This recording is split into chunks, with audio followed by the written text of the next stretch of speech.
అనుదినము దేవుని కృపావార్త కొరకు ఎదురు చూస్తూ ప్రార్థిస్తున్న ఆత్మీయులారా, నేటి వాగ్దానము సామెత 2:7.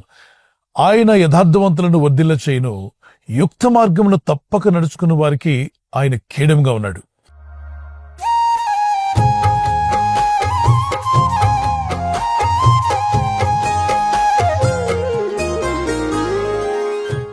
భూమి మీద పుట్టిన ప్రతి బిడ్డను దేవుడు యథార్థవంతులుగా ఈ లోకానికి పంపించాడు. ప్రసంగి 7:28-29 ప్రతి ఒక్కరు ఆయన యథార్థవంతులుగా పుట్టించినప్పటికీ వారు ఎదుగుచున్నప్పుడు చుట్టూ ఉన్న పరిసరాలను, చుట్టూ ఉన్న మనుషులను చూసి తంత్రాలు నేర్చుకున్నారు అన్నది. తంత్రములను కలుగు చేసుకున్నారట. తంత్రాలు అన్నప్పుడు ట్రిక్స్ నేర్చుకున్నారు. రకరకాల ట్రిక్స్, కుయుక్తులు నేర్చుకుని అటు దేవునికి దూరమయ్యారు, మనస్సాక్షిని పాడు చేసుకున్నారు, మనుషుల మధ్యలో కుయుక్తి పరులుగా మార్చబడుతున్నారు. యుక్త మార్గము వేరు, కుయుక్తి మార్గం వేరు. కుయుక్తి సాతానుది, యుక్తి మార్గము దేవుని మార్గము. ముక్తి మార్గం వేరు, యుక్తి మార్గం వేరు. యుక్తిగా, వివేకముగా నడుచుకోవడం దేవుని చిత్తమే. పాత నిబంధనలు ఆదికాండం 26:12-13 ఇస్సాకు అనే వ్యక్తి యథార్థంగా ఉండబట్టి ప్రార్థన చేసేవాడు, భక్తి కలిగినవాడు కనుక అతను క్రమక్రమముగా అభివృద్ధి పొందినని రాయబడింది. అతను దేవుడు బహుగా ఆశీర్వదించినని రాయబడింది. దేవుని హస్తం అతను తోడుగా ఉండబట్టి అతను ఆ దేశమందు నూరంతలుగా ఫలం పొందాడట. చుట్టూ కరువు కాటకాలతో ప్రజలు అలమటించిపోతుంటే ఈయనింట్లో పుష్కలంగా ఆహారం ఉంది. కారణం ఇతడు దేవుని ఎదుటి యథార్థంగా ఉన్నాడు. అలాగే ఆదికాండం 39 యోసేపు అనే యవనస్తుడు యవన కాలంలో ఎన్నో ఇబ్బందులు ఎదుర్కొన్నప్పటికీ తోటివారి వలన, తన అన్నదమ్ముల వలన, తన చుట్టూ ఉన్న అనేక మంది అతన్ని ఇబ్బంది పెట్టినా, శ్రమ పెట్టినా, దుఃఖపరిచినా, అవమానపరిచినా అతడు మాత్రం దేవుని ఎదుటి యథార్థతో కోల్పోలేదు. భక్తి కలిగి జీవించాడు. అతనికి అనేక శోధనలు వచ్చినప్పుడు అంటాడు, నా దేవుడు నన్ను చూస్తూ ఉన్నాడు కదా, నా దేవుని కన్నులు ఎదుటి ఇంత ఘోరమైన పాపం చేయతగునా?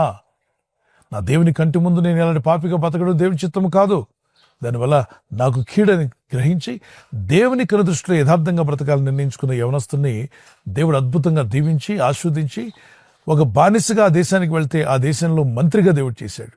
ఉన్నత స్థితిని దేవుడు అతనికి దయచేశాడు. ఎందుకని? యథార్థవంతులను వర్ధిల్ల చేసే దేవుడినా. యథార్థవంతులకు ఆయన ఏ మేలు చేయక మానడు. యథార్థంగా మీరున్నారా? మీకు మేలు చేయడం దేవుడు మానడు. ఖచ్చితంగా మేలు చేస్తూనే ఉంటాడు. ఈ రోజు కాకపోతే రేపైనా మీ యొద్దకు మేలు వస్తూనే ఉంటాయి. కనుక దేవుని ఎదుటి యథార్థంగా ఉండండి.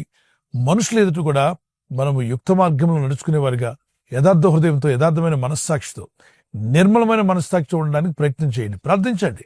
అలా ఉండాలని ఆశపడుతున్నాను ప్రభా, సహాయించమని. దానియేలు గ్రంథం 6 అతను నీతిమంతుడుగాను భక్తిపరుడుగాను కనిపిస్తాడు. నెహెమ్యా గ్రంథం చదువుతున్నా, ఎజ్రా గ్రంథం చదువుతున్నా వాళ్ళు భక్తిగా దేవుని సన్నిధిలో ప్రార్థించారు.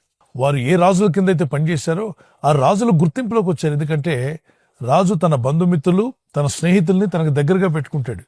కానీ ఇక్కడ యథార్థంగా ఉన్నటువంటి నెహెమ్యాను, ఎజ్రాని తనకు దగ్గరగా పెట్టుకున్నాడు. అన్యరాజు అయినప్పటికీ వీళ్ళలోని యథార్థతను చూసి ఆ రాజుగారు అన్నారు, నేను ఏది తాగాలన్నా ఇదిగో యథార్థవంతుడైన యెహోవా దేవుని సేవిస్తున్న ఈ భక్తుడే నాకు కావాలి. ఇతడు యథార్థవంతుడు. మోసపూరితమైన మనసు అతనికి లేదు. రాజు పరీక్షించాడు.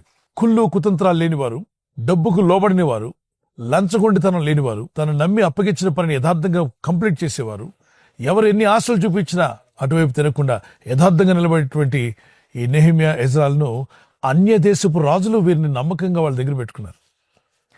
దేవుని పిల్లలు అటువంటి సాక్ష్యం కలిగి ఉండాలి. మీరు ఉద్యోగం చేస్తున్న స్థలంలో, మీ ఆఫీసులో, మీరు అనుదినం జీవిస్తున్న ఈ దైనందిన జీవితంలో మీ చుట్టూ అనేక మంది మనల్ని గమనిస్తూ ఉంటారు. వారి ఎదుట మనము దేవుడైన ప్రభు యొక్క గుణగణాలను ప్రచురపరచువారమై ఉండాలి. మనల్ని ఆశ్చర్యకరమైన వెలుగులోకి పిలిచిన దేవుడు. ఒకప్పుడు చీకట్లో ఉన్నవారమే, కానీ ప్రభు తన ఆశ్చర్యకరమైన వెలుగులోనికి మనల్ని పిలిచి ఆయన గుణాతిశయములను ప్రచురపరచువారిగా మనలను రాజులని యాజక సమూహంగా ప్రభు మనల్ని చేర్చుకున్నాడు. గనుకనే స్కూల్లో, కాలేజీలో, యూనివర్సిటీలో, అలాగనే మీ ఉద్యోగ స్థలంలో, మీ వ్యాపార స్థలంలో యేసు ప్రభువుకు గుణగణాలు ఏంటో వారికి తెలియదు. కాబట్టి మనమే ఆయనకు ప్రతినిధులుగా ఉన్నాం కనుక యేసు ప్రభువుకు గుణాతిశయాలను ప్రచురపరిచే వరకు మనం ఉండాలి. ఆ విధంగా ప్రార్థన చేసుకోండి. ఇక్కడ ప్రభు అంటున్నాడు, నేను యథార్థవంతులను వర్ధిల్ల చేస్తాను. మరి యథార్థవంతులుగా దేవుని దృష్టిలో జీవిస్తున్నారా? ఖచ్చితంగా దేవుడు మిమ్మల్ని వర్ధిల్ల చేసే రోజు రాబోతుంది. అది మీ పిల్లల చదువైనా, మీ ఉద్యోగమైనా, వ్యాపారమైనా, ఆర్థిక విషయాలైనా, పొలం పనులైనా మీరు ఖచ్చితంగా వర్ధిల్లెదరు. మిమ్మల్ని దేవుడు వర్ధిల్ల చేస్తాడు. ఆయన మాట ఇచ్చి నెరవేర్చేవాడు. యథార్థవంతులను వర్ధిల్ల చేస్తాను అన్నాడు. యుక్త మార్గమున తప్పక నడుచు వారికి ఆయన కేడమై ఉంటా అన్నాడు. ఆయన ఆశ్రయదుర్గంగా ఉండి మిమ్మల్ని బలపరిచి నడిపిస్తాడు. ఒక కీర్తన పాడుకుందాం పిల్లరా.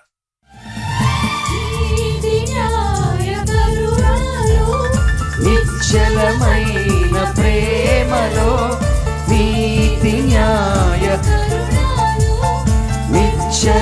అపారమైన ప్రేమలో మారని దేవుడు మన యేసుడు, మారని దేవుడు మన యేసుడు. తరాలు మారిన యుగాలు మారిన మారని దేవుడు మన యేసుడు, మారని దేవుడు మన యేసుడు. సో మనం ధ్యానిస్తున్న ఈ వాగ్దానాన్ని బట్టి ఈ రోజు నుండి దేవుని ఎదుటి యథార్థవంతులుగాను దేవునికి ఇష్టలుగాను జీవించినప్పుడు యథార్థవంతులను వర్ధిల్ల చేస్తా అని చెప్పిన వాగ్దానం మీ సొంతం కాబోతుంది. అలాగనే దేవునికి విరోధమైన దోషములు కానీ అపరాధములు కానీ మీలో ఉంటే ఒప్పుకొని విడిచిపెట్టండి, దేవునికి ఇష్టలుగా మారండి, దేవునిలో ప్రార్థించండి. ఆయన సన్నిధిలో మనం యథార్థవంతులుగా మారినప్పుడు ఆయనకి చాలా సంతోషం. మనం యథార్థవంతులుగా ఉంటే ఆయన చాలా ఆనందిస్తాడంట. కాబట్టి ఆయన మనల్ని వర్ధిల్ల చేస్తానని కూడా వాగ్దానం చేశాడు కనుక దేవుడు మిమ్మల్ని వర్ధిల్ల చేసి బలపరిచి నడిపించునుగాక. దేవుని సన్నిధిలో ప్రార్థన చేసుకుందాం. పరలోకమందున్న మా తండ్రి, నీ వాక్య వాగ్దానాలు పట్టుకుని మేము ధ్యానిస్తూ ప్రార్థిస్తుండగా, అవునయ్యా, యథార్థవంతులను తప్పకను వర్ధిల్ల చేస్తావు, తప్పక యుక్త మార్గం నడుచు వారికి మీరు కేడుమై ఉంటారని వాగ్దానం చేశారు. మీరు మాకు ఆశ్రయదుర్గంగా ఉండి మమ్మల్ని బలపరిచి నడిపించి వర్ధిల్ల చేయండి. ఎవరైతే ప్రభు అపరాధములను దోషములను బలహీనతలు ఉన్నారో వారందరూ ఒప్పుకొని విడిచిపెట్టుచుండగా మీ సహాయం నీ ప్రజలకు దయచేసి వారందరూ కూడా మేమంతా యథార్థవంతులుగా నీ దృష్టిలో జీవించే కృపను అనుగ్రహించి వర్ధిల్ల చేసి అభివృద్ధి పరచమని నీ ప్రజలను తాకండి, బలపరచండి, నీ నా మహిమార్థమే నిలబెట్టుకోండి. ఈ రోజు ప్రార్థించి ప్రయత్నించబోతున్న శంకుస్థాపన అయిన, గృహప్రవేశమైన, ఒక బిజినెస్ ప్రారంభిస్తున్నా, ఉద్యోగ ప్రారంభానికి వెళ్తున్నా, ఒక మంచి కార్యక్రమాన్ని ప్రారంభిస్తుండగా, నేను వారి బిడ్డల వివాహం కొరకు ప్రయత్నాలు చేస్తుండగా వారు చేస్తున్న ప్రయత్నాలు ఫలించలాగున మీ దూతలకు ఆజ్ఞాపించండి. ఎవరైనా హాస్పిటల్లో ఉన్నా, ఐసీయూలో ఉన్నా, ప్రభు ఎవరైతే సీరియస్ కండిషన్ లో ఉండి బాధపడుతున్నారో వారికి యేసు నామములో స్వస్థతను అనుగ్రహించండి. కృంగిపోయిన వారిని లేవనెత్తండి. మీ గాయపడిన హస్తమును చాపి వారికి ఉన్న సకల రోగాల నుండి విడుదల ఇచ్చేయి. వారిని లేపి నడిపించడాన్ని సాక్షులుగా నిలబెట్టుకోండి. ఈ ఉదయకాలం ప్రతి రోగి యేసు నామములో స్వస్థత నొందునుగాక. తండ్రి, ఈ దినం ఎవరైతే ప్రయాణమై వెళ్ళబోతున్నారో, అది రైలు మార్గమైనా, ఆకాశ మార్గమైనా, బస్సుల్లో, వాహనాల్లో ఎక్కడ ప్రయాణం చేస్తున్నా, రోడ్డు మార్గంలో ఏ వాహనంలో వారు ప్రయాణం చేస్తున్నా, నీ ప్రజలకు కాపాడే దూతలను పంపండి. నీ కనికరం చొప్పున వీరిళ్లలో గొప్ప కార్యములు జరుగునుగాక. వ్యాధులు, రోగాలు, బలహీనతతో బాధపడుచున్న వారు, ఆర్థిక ఇబ్బందులతో బాధపడుచున్న వారికి యేసు నామములో విడుదల అనుగ్రహించమని అడుగుతున్నాను. మా కేడుమ నీవే, మా కొండ నీవే, మా ఆశ్రయదుర్గము నీవే. నీ సన్నిధిలో ప్రార్థిస్తున్న నీ ప్రజలందరికీ విడుదలను, స్వస్థతను, సమాధానం అనుగ్రహించమని క్రీస్తు యేసు నామములో అడుగుతున్నాను నా పరలోకపు తండ్రి. Amen, amen. ఈ వాగ్దానాన్ని మీతోనే ఉంచుకోకుండా లైక్ చేయండి, షేర్ చేయండి. అనేకులు ఈ యొక్క ఛానల్ సబ్స్క్రైబ్ చేసుకోమని తెలియపరచండి. సబ్స్క్రైబ్ చేయని వారు కూడా సబ్స్క్రైబ్ చేయండి. God bless you. ప్రభు కృప మీకు తోడై ఉండుగాక. ఆమెన్.